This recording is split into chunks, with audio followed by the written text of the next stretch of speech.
Hola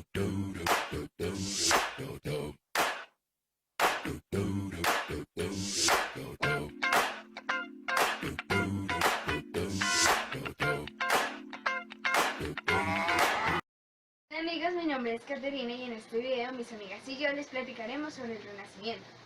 El Renacimiento es un periodo que se da entre la Edad Media y la modernidad. Ocasionalmente comparamos la Edad Media con el Renacimiento, ya que en la Edad Media se comparten ideologías que van a servir como base para la ideología renacentista. El Renacimiento, como su nombre lo indica, significa volver a nacer. ¿Y qué es lo que nace de nuevo? Pues son las artes, las ciencias, la cultura de la antigüedad, básicamente todos los saberes antiguos, lo que implica un extenso desarrollo cultural. En esta época no se rompe con la tradición, pero digamos que surge una evolución que le permite impulsar al hombre a buscar respuestas a dudas que fueron resueltas teológica o vagamente. Tras la caída del Imperio Romano de Oriente, Europa entra en una crisis económica, lo cual va a afectar también al pensamiento, pues vamos a ver cómo pasamos de un escolasticismo medieval a un escepticismo. Van a entrar nuevos personajes a renovar las teorías políticas, separando lo divino de lo terrenal. Esta teoría va a ser apoyada por Dante, quien en su obra de Monarquía va a defender la autoridad civil por encima de la eclesiástica. Pero va a ser finalmente Maquiavelo quien dé fin a esta disputa, pues él va a decir que un gobernante puede saltarse cualquier ley ética, moral o religiosa con tal de obtener su fin o prevenir riesgos futuros. El descubrimiento de América va a abrir al mundo gracias a los nuevos conocimientos que se dan. Habrá nuevos territorios por recorrer, habrá una diversa y variada fauna y flora y se darán diversas luchas por su conquista. Este descubrimiento va a favorecer a la ciencia de la navegación, facilitando los viajes. Cuando el feudalismo declina, se impulsa una nueva clase social que es la burguesía, donde los burgueses o ricos tenían dinero pero no clase. Así que para evitar que los minimizaran por su falta de conocimiento, contratan y pagan a los artistas, filósofos, entre otros, como nuestro querido Galileo Galilei, a fin de recibir el reconocimiento ante sus descubrimientos u obras.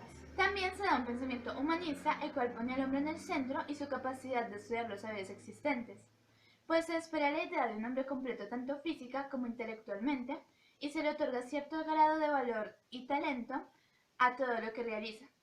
Como en todo pensamiento existente, también existen sus opositores.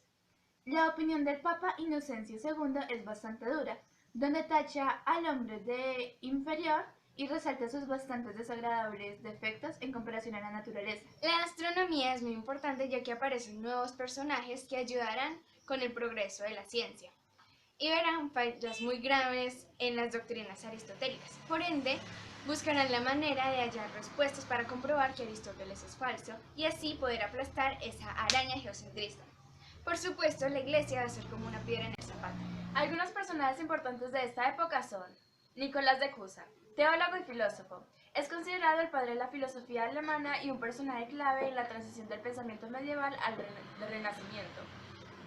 Su libro principal, De Doctrina Nantia, refleja admirablemente lo que siempre ha sido la filosofía, es decir, ignorante y sinónimo del desconocimiento.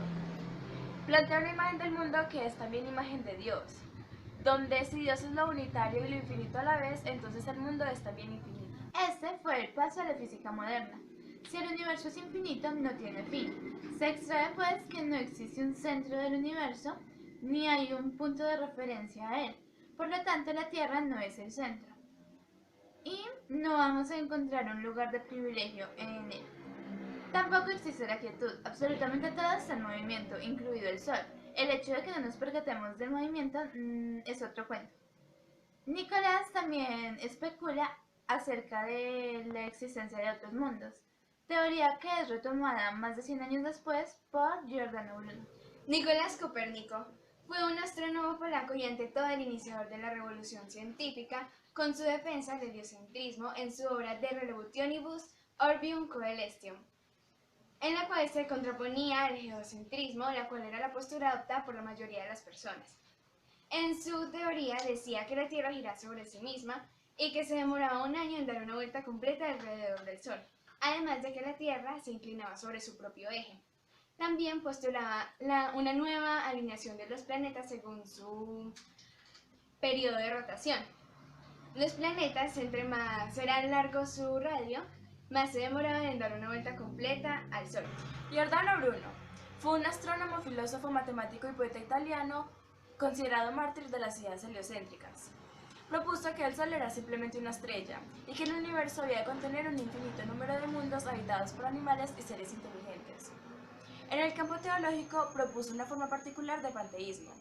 Estuvo preso en Roma por enseñar la nueva cosmología copernicana. En muchas ocasiones dio su brazo a torcer, pero finalmente decidió no retractarse. El 8 de febrero fue declarado herético, impenitente, pertinaz y obstinado, y sus trabajos fueron quemados en la plaza pública. Finalmente murió quemado en la hoguera, principalmente bajo su teología neognóstica, la cual negaba el pecado original, la divinidad especial de Dios y su presencia en la Eucaristía. Francis Bacon es el padre del empirismo filosófico y científico. Muestra elementos de antiautoritarismo, el empirismo y utilitarismo. Estos tres elementos forman su concepto de conocimiento, la perspectiva del valor y tanto el límite y posibilidad de su contribución.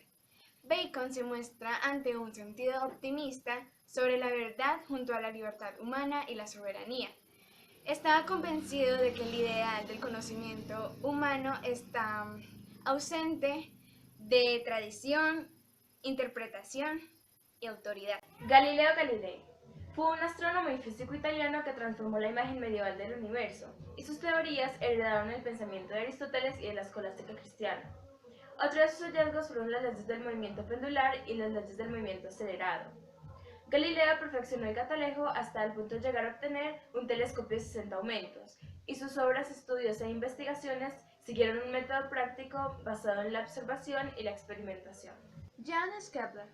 La obra de Kepler se centró en los problemas relacionados con las órbitas planetarias y las velocidades variables con las cuales las recorren, para lo que partió de las concepciones pitagóricas, según las cuales el mundo se rige en base a la armonía preestablecida. Kepler hizo grandes aportes a la óptica, estableciendo la primera aproximación satisfactoria a la ley de refracción y distinguiendo por primera vez claramente entre los problemas de la visión y sus aspectos fisiológicos. Newton, matemático y astrónomo. Sus contribuciones provienen por parte del campo de la física. Newton establece las leyes fundamentales de la dinámica y a partir de estas formula las leyes de la gravitación. Calcula y formula la matemática entre la relación de la fuerza y el movimiento, unificando así las mecánicas terrestres y celestes. Newton aniquila así al aristotelismo, el cual predominaba ya por casi 2000 años. La revolución científica.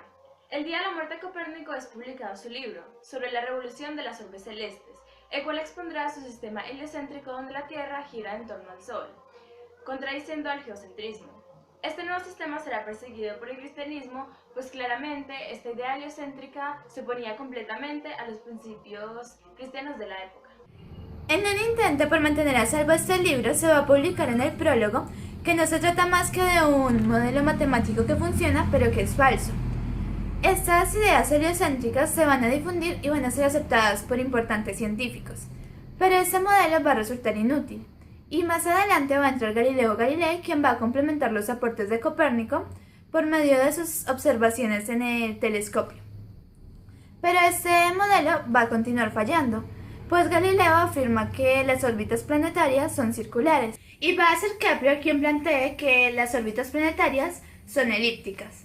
Después aparecerá Newton, quien pondrá fin a esta discusión, explicando cómo se organiza el cosmos por medio del descubrimiento y explicación a través de fórmulas matemáticas de la ley de gravitación universal.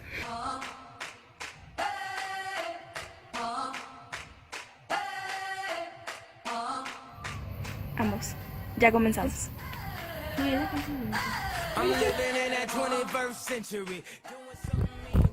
Pero ¿cuál es su obsesión?